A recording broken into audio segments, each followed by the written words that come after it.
বাংলাদেশের এই chicken snake অবরুদ্ধ করতে ভারতের সময় লাগবে 5 মিনিট। বাংলাদেশের কৌশলগতভাবে একটি গুরুত্বপূর্ণ অঞ্চল হচ্ছে ফেনী করিডোর। ফেনী করিডোরকে বাংলাদেশের চিকেন নেক বলা হয়। বাংলাদেশের আমদানি রপ্তানির 90%-এরও বেশি হয় এই করিডোর দিয়ে। বাংলাদেশের রাজধানী ঢাকা ও বন্দরনগরী চট্টগ্রামের মধ্যে সংযোগ স্থাপন করেছে এই করিডোর। এজন্য ফেনী করিডোরকে বাংলাদেশের অর্থনীতির লাইফ লাইনও বলা হয়ে থাকে। ফেনী করিডোর নিয়ে ভারতের কুদৃষ্টি নতুন কোনো বিষয় নয়। ভারতীয় গণমাধ্যম থেকে শুরু করে দেশটির শীর্ষ রাজনৈতিক নেতারা প্রায় সময়ই ফেনী করিডোর দখল করে চট্টগ্রামকে বাংলাদেশ থেকে বিচ্ছিন্ন করার হুমকি দিয়ে থাকে। এই ফেনীটা যদি কোনোভাবে কাট অফ হয়ে যায় বা দখল হয়ে যায়, সেই বাংলাদেশ থেকে কাট অফ হয়ে যাবে চট্টগ্রাম। ফেনী করিডোরের আয়তন মাত্র 25 কিলোমিটার, অর্থাৎ মাত্র 25 কিলোমিটার রাস্তা বন্ধ করে দিতে পারলে বাংলাদেশ থেকে চট্টগ্রামকে আলাদা করে ফেলা সম্ভব। ভারতের এসব হুমকি বিবেচনায় ফেনী করিডোরে একটি বিশাল সেনাঘাঁটি নির্মাণ করতে যাচ্ছে বাংলাদেশ সেনাবাহিনী। ফেনী করিডোরে সেনাঘাঁটি থাকলে ভারত সহজে আগ্রাসনের চিন্তা করতে পারবে না, কারণ ভারত যদি ফেনী করিডোরে হামলা চালায় তাহলে বাংলাদেশ সেনাবাহিনী দ্রুতই প্রতিরোধ গড়ে তুলতে পারবে। ফেনী করিডোরে সবচেয়ে নিকটতম ঘাঁটি হচ্ছে কুমিল্লা ক্যান্টনমেন্ট, কিন্তু কুমিল্লা ক্যান্টনমেন্ট থেকে ফেনীতে সেনা পৌঁছাতে যথেষ্ট সময়ের প্রয়োজন। ভারত যদি কখনো অতর্কিতভাবে ফেনী করিডোরে হামলা করে তাহলে সেটি তাৎক্ষণিক মোকাবেলা করা সম্ভব নয়।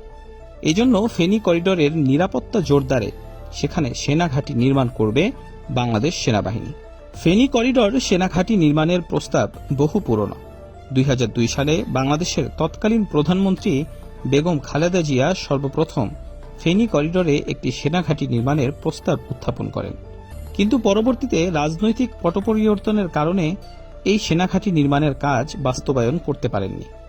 ভারতের চিকেন নেকের মতো বাংলাদেশের সবচেয়ে বড় ভৌগোলিক দুর্বলতা হচ্ছে ফেনী করিডোর, অথচ স্বাধীনতার 54 বছর পরও সেখানে তেমন কোনো প্রতিরক্ষামূলক ব্যবস্থা গড়ে তোলা হয়নি। বরং ফেনী করিডোরের মতো সংবেদনশীল একটি এলাকায় ভারতকে প্রায় 900 একর জমি বিনামূল্যে বরাদ্দ দিয়েছে স্বৈরাচার শেখ হাসিনা সরকার। ফেনী কিন্তু বাংলাদেশের চিকেন নেক। যদি এখান থেকে আপনি ফেনী নদীর উপরে ব্রিজটা ভেঙে দিতে পারেন তাহলে কিন্তু বাংলাদেশ থেকে চট্টগ্রাম আলাদা হয়ে যাবে। আমরা বিভিন্ন সূত্রে জানতে পেরেছি যে ভারত এই এলাকা থেকে আপনার একটা গোয়েন্দা বেস তৈরি করেছে এখানে।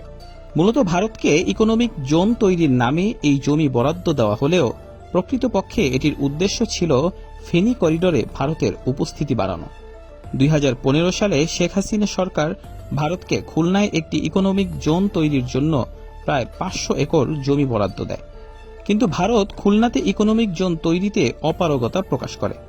বরং তারা কৌশলগতভাবে গুরুত্বপূর্ণ ফেনী করিডোরে ইকোনমিক জোন তৈরির জন্য চাপ দিতে থাকে বাংলাদেশকে। বাংলাদেশ সেনাবাহিনীর কিছু অফিসার তখন এটির বিরোধিতা করে, কিন্তু শেখ হাসিনা ভারতের চাপের কাছে নতি স্বীকার করে। ফেনী করিডোরের কাছে ভারতকে প্রায় 900 একর জমি বরাদ্দ দেওয়ার সিদ্ধান্ত নেয়। ফেনী করিডোরের মতো একটি গুরুত্বপূর্ণ সংবেদনশীল এলাকাতে ভারতকে 900 একর জমি দেওয়া মানে হচ্ছে বাংলাদেশ কৌশলগত নিরাপত্তাকে ঝুঁকির মুখে ফেলা। এই করিডোরে ভারত যদি তাদের গুপ্তচর বাহিনী, অস্ত্র ও সেনা মোতায়েন করে সেক্ষেত্রে বাংলাদেশের কিছুই করার থাকবে না। ফেনী করিডোরে ভারতকে দেওয়া এই 900 একর জমিতে বাংলাদেশি বা অন্য কোনো বিদেশি বিনিয়োগকারীদের জমি কেনা নিষিদ্ধ। এমনকি ফেনী করিডোরের নিকটে ভারতীয় ইকোনমিক জোনে বাংলাদেশি নাগরিকদের প্রবেশও সীমিত করে রেখেছে ভারতীয় কর্তৃপক্ষ, অর্থাৎ বাংলাদেশের বুকে যেন এক খণ্ড ভারত। স্বৈরাচার সরকার শেখ হাসিনা বাংলাদেশের সার্বভৌমত্বকে ভারতের হাতে এক প্রকার জিম্মি করে রেখেছে বলা যায়। শেখ হাসিনা বাংলাদেশের কৌশলগত স্পর্শকাতর ভূখণ্ডে ভারতকে অর্থনৈতিক অঞ্চল গড়ার সুযোগ দিলেও অথচ ভারত তাদের নিরাপত্তার অজুহাত দেখিয়ে বাংলাদেশকে চিকেন নেকের ভূমি ব্যবহার করে নেপাল, ভুটান বা চীনের সাথে সড়ক পথে যোগাযোগের সুযোগ বন্ধ করে রেখেছে। বাংলাদেশের তেঁতুলিয়া থেকে নেপালের দূরত্ব মাত্র 13 কিলোমিটার এবং বাংলাবান্ধা থেকে চীনের চাংথাং শহরের দূরত্ব মাত্র 18 কিলোমিটার, আর ভুটানের দূরত্ব মাত্র 23 কিলোমিটার। কিন্তু ভারত তাদের নিরাপত্তা লঙ্ঘিত হওয়ার অজুহাত দেখিয়ে বাংলাদেশের জন্য চিকেন নেক করিডোর বন্ধ করে রেখেছে। বাংলাদেশ মাত্র কয়েক কিলোমিটার ভূমির জন্য সড়ক পথে চীন, নেপাল ও ভুটানের সঙ্গে যোগাযোগ করতে পারছে না। ফেনী করিডোর নিয়ে ভারতের আগ্রহের আরেকটি মূল কারণ হচ্ছে সমুদ্র বন্দর। বর্তমানে ভারতের 7 সিস্টার্সের রাজ্যগুলোর কোনো সমুদ্র বন্দর নেই, অথচ ত্রিপুরা থেকে মাত্র 25 কিলোমিটার দূরে হচ্ছে বঙ্গোপসাগর। শুধুমাত্র ফেনী করিডোরের বাধার কারণে সমুদ্র পথে আমদানি রপ্তানি করতে পারছে না ভারত। 1971 সালের মুক্তিযুদ্ধের সময়ও ভারত ফেনী করিডোরে হামলা করেছিল, কিন্তু ফেনী করিডোরে পাকিস্তান সেনাবাহিনীর শক্তিশালী উপস্থিতি থাকার কারণে সে সময় ভারত সুবিধা করতে পারেনি। কিন্তু স্বাধীনতার পরবর্তী সময়ে বাংলাদেশের কোনো সরকারই ফেনী করিডোরে প্রতিরক্ষা শক্তি বৃদ্ধির কার্যকর কোনো উদ্যোগই নেয়নি, বরং ফেনী করিডোরে বড় ধরনের সামরিক স্থাপনা নির্মাণের বুকে শেষ পেরেক মেরেছে স্বৈরাচারী সাবেক সরকার শেখ হাসিনা। ভারতকে বাংলাদেশের বিশাল জায়গায় অর্থনৈতিক জোন নির্মাণ করতে দিয়ে পুরো বাংলাদেশের ভৌগোলিক অখণ্ডতাকে হুমকির সম্মুখীন করেছেন তিনি। ভারত তাদের কৌশলগত সংবেদনশীল অঞ্চলগুলোতে বাংলাদেশি নাগরিকদের প্রবেশ নিষিদ্ধ করেছে। যেমন সিকিম, লাদাখ অঞ্চলে চীন এবং পাকিস্তানের পাশাপাশি বাংলাদেশি নাগরিকদের প্রবেশ নিষিদ্ধ। কোনো বাংলাদেশি নাগরিক যদি সেখানে ভ্রমণ করতে চায় তাহলে ভারতের কেন্দ্রীয় দপ্তর থেকে বিশেষ অনুমতি নিতে হয়।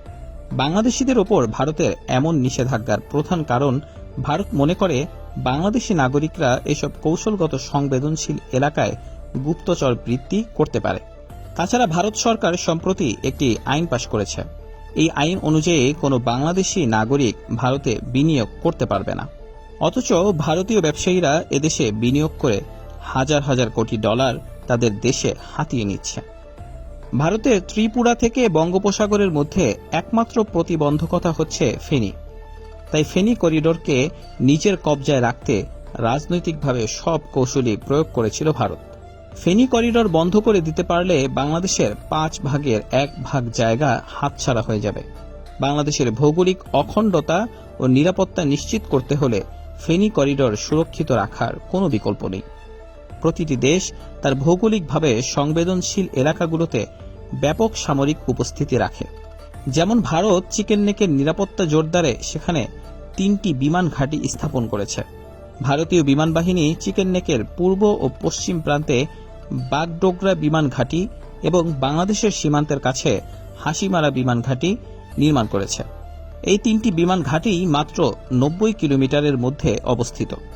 মূলত চীন ও বাংলাদেশের কথা বিবেচনায় নিয়েই ভারত এত স্বল্প দূরত্বে 3টি বিমান ঘাঁটি নির্মাণ করেছে, যাতে করে যুদ্ধকালীন সময়ে কোনো একটি বিমান ঘাঁটি ক্ষতিগ্রস্ত হলেও অপর বিমান ঘাঁটি থেকে যুদ্ধ বিমান উড্ডয়ন করতে পারে। বিমান ঘাঁটির পাশাপাশি চিকেন নেকের আশেপাশে কমপক্ষে 10 থেকে 12টি সেনা ঘাঁটি রয়েছে ভারতের, যার মধ্যে উল্লেখযোগ্য সেনাঘাঁটি হচ্ছে জলপাইগুড়ি সেনাঘাঁটি, শিলিগুড়ি সেনাঘাঁটি, কল্পতাঙ্গা সেনাঘাঁটি। তাছাড়া ভারতীয় গোয়েন্দা সংস্থা research and analysis wing chicken neck অঞ্চলে নিয়মিত নজরদারি করে থাকে। তবে সম্প্রতি খুনি হাসিনার পতনের পর বাংলাদেশের বিভিন্ন রাজনৈতিক দল যেমন বিএনপি, গণ অধিকার পরিষদ আরও অন্যান্য রাজনৈতিক দলগুলো ফেনী করিডোরে একটি বড় সেনাঘাঁটি নির্মাণের আহ্বান জানিয়েছে। তাছাড়া ফেনী করিডোর থেকে ভারতীয়দের বিতাড়িত করতে সরকারের প্রতি আহ্বান জানিয়েছে গণ অধিকার পরিষদ। তো বন্ধুরা, আপনার কি মনে হয়, ফেনী করিডোর থেকে ভারতকে বিতাড়িত করে সেখানে দ্রুত একটি সেনাঘাঁটি এবং বিমান ঘাঁটি নির্মাণ করা উচিত? আপনার মূল্যবান মতামত জানিয়ে দিন কমেন্ট বক্সে। দেখা হবে পরবর্তী কোনো ভিডিওতে ইনশাআল্লাহ। সে পর্যন্ত ভালো থাকুন। আল্লাহ সকলকে সুস্থ রাখুন। আল্লাহ হাফেজ।